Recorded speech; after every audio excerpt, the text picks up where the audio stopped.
Remue ménage. Remue ménage.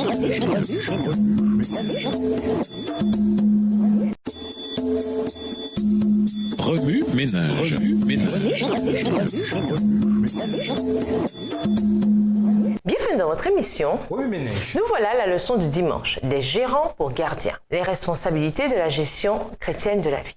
Beaucoup parmi nous considèrent les gérants comme des serviteurs qui entretiennent une maison. Cependant, le terme gérant est largement utilisé dans la Bible. Les gérants peuvent donc être des dirigeants, des serviteurs ou des gardiens du savoir. Ils supervisent des gens, des choses, des propriétés ou de l'information. Penchons-nous un peu sur les différents aspects des responsabilités de la gestion au temps biblique. Les gérants de l'Ancien Testament. Lisons Genèse 43, verset 19. Genèse 43, verset 19, « Ils s'approchèrent de l'intendant de la maison de Joseph et lui adressèrent la parole à l'entrée de la maison. » Dans l'Ancien Testament, la plupart des gérants sont simplement mentionnés sans autre information. Genèse 43, verset 19, Genèse 44, les versets 1 et 4, 1 Roi 16, verset 9, Ésaïe 22, les versets 14 à 48. Cependant, on y trouve plusieurs histoires de dirigeants qui comprenaient qu'ils étaient les gérants du peuple, même s'ils n'étaient pas nommés en tant que gérants d'une maison, Moïse, David, etc. L'histoire de Néhémie en est un bon exemple. Cet homme fut nommé gouverneur de Juda en Israël par le roi Artaxerxès, dont il était également l'administrateur. Il partit pour Jérusalem avec une troisième vague d'exilés. Néhémie prit très au sérieux son rôle d'administrateur du peuple et du pays. Lorsque des pauvres se présentèrent à lui pour se plaindre de l'oppression dont ils étaient victimes, il ne balaya pas la situation comme s'il s'agissait du sort incontournable des pauvres. Il la présenta courageusement aux dirigeants et aux riches du pays. Il exposa très clairement la médiocrité de leur administration et leur indifférence envers les moins privilégiés. Néhémie mit l'accent sur les compatriotes. Néhémie 5, verset 8. À titre d'administrateur du peuple, il leur donna plus qu'il ne collecta, en dépit de ce qu'il aurait pu exiger à juste titre comme salaire pour son travail. Néhémie 5, versets 14 à 18. Sans l'ombre d'un doute, Néhémie se préoccupait davantage du peuple que de son poste. Les gérants dans le Nouveau Testament. Lisons Luc 12 et versets 35 à 48. Luc 12 et versets 35 à 48. Que vos reins soient saints et vos lampes allumées, et vous soyez semblables à des hommes qui attendent que leur maître revienne des noces, afin de lui ouvrir dès qu'il arrivera et frappera. Heureux ces serviteurs que le maître, à son arrivée, trouvera veillant. Je vous le dis en vérité, il se scindra, les fera mettre à table et s'approchera pour les servir. Qu'il arrive à la deuxième ou à la troisième veille, heureux ces serviteurs s'il les trouve veillants. Sachez-le bien, si le maître de la maison savait à quelle heure le voleur doit venir, il veillerait et ne laisserait pas percer sa maison. Vous aussi, tenez-vous prêts, car le Fils de l'homme viendra à l'heure où vous n'y penserez pas. Pierre lui dit, Seigneur, est-ce à nous ou à tous que tu adresses cette parabole? Verset 42, et le Seigneur dit, quel est donc l'économe fidèle et prudent que le maître établira sur ses gens pour leur donner la nourriture au temps convenable? Heureux ce serviteur que son maître, à son arrivée, trouvera faisant ainsi. Je vous le dis en vérité, il l'établira sur tous ses biens. Mais si ce serviteur dit en lui-même, mon maître tarde à venir, s'il se met à battre les serviteurs et les servantes, à manger, à boire et à s'enivrer, le maître de ce serviteur viendra le jour où il ne s'y attend pas, et à l'heure qu'il ne connaît pas, il le mettra en pièces et lui donnera sa part avec les infidèles. Le serviteur qui, ayant connu la volonté de son maître, n'a rien préparé et n'a pas agi selon sa volonté, sera battu d'un grand nombre de coups. Mais celui qui, ne l'ayant pas connu, a fait des choses dignes de châtiment, sera battu de peu de coups. On demandera beaucoup à qui l'on a beaucoup donné et on exigera davantage de celui à qui l'on a beaucoup confié.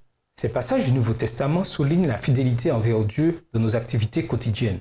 En tant que gérant du temps, de l'argent, des ressources et des biens d'autres personnes, nous avons une grande responsabilité.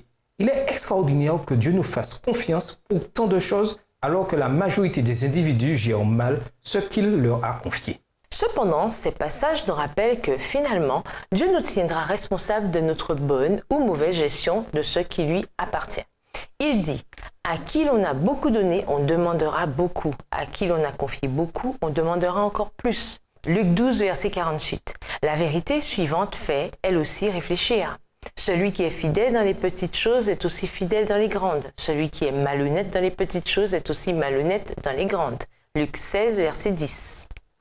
Certains d'entre nous, attendant que Dieu leur confie une mission extraordinaire, repoussent les devoirs quotidiens qui, à leurs yeux, sont insignifiants et par conséquent indignes de leur attention. Ils ne comprennent pas que ces petites missions indiquent si Dieu peut leur confier davantage. Gérant des mystères de Dieu. Lisons Deutéronome 29, verset 29. Deutéronome 29, verset 29. Les choses cachées sont à l'Éternel, notre Dieu. Les choses révélées sont à nous et à nos enfants, à perpétuité, afin que nous mettions en pratique toutes les paroles de cette loi. Bien que nous soyons appelés à être les gérants de nos semblables aussi bien que des choses, le Seigneur a clairement spécifié qu'il nous tient également pour responsables des mystères de Dieu. En d'autres termes, nous sommes responsables de ce que nous enseignons. Les versets ci-dessus définissent le mystère de Dieu comme étant le message concernant Jésus-Christ. Ainsi, nous devons proclamer ce message, ces mystères, mais en même temps prêter attention à notre façon de le faire. Le présentons-nous de façon agréable et attrayante? Se pourrait-il que nous soyons devenus tellement habitués à entendre parler de la mort de Jésus sur la croix que nous ayons cessé d'en parler? Gérant des vérités spirituelles. Lisons 1 Timothée 4, le verset 6. 1 Timothée 4, verset 6. En exposant ces choses aux frères, tu seras un bon ministre de Jésus-Christ, nourri des paroles de la foi et de la bonne doctrine que tu as exactement suivie. Paul recommanda à Timothée de se consacrer à la doctrine. 1 Timothée 4, les versets 6 et 13, dans la version Taube. D'une certaine manière, la doctrine fait peur à de nombreux adventistes parce qu'ils croient qu'elle contredit le message de Jésus. Pourtant, doctrine signifie simplement l'enseignement des Écritures. Comment l'enseignement des Écritures peut-il contredire ce que nous savons sur Jésus?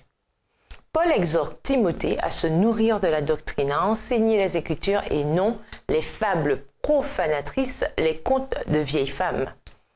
1 Timothée 4, le verset 7, dans la version Nouvelle Bible Seconde.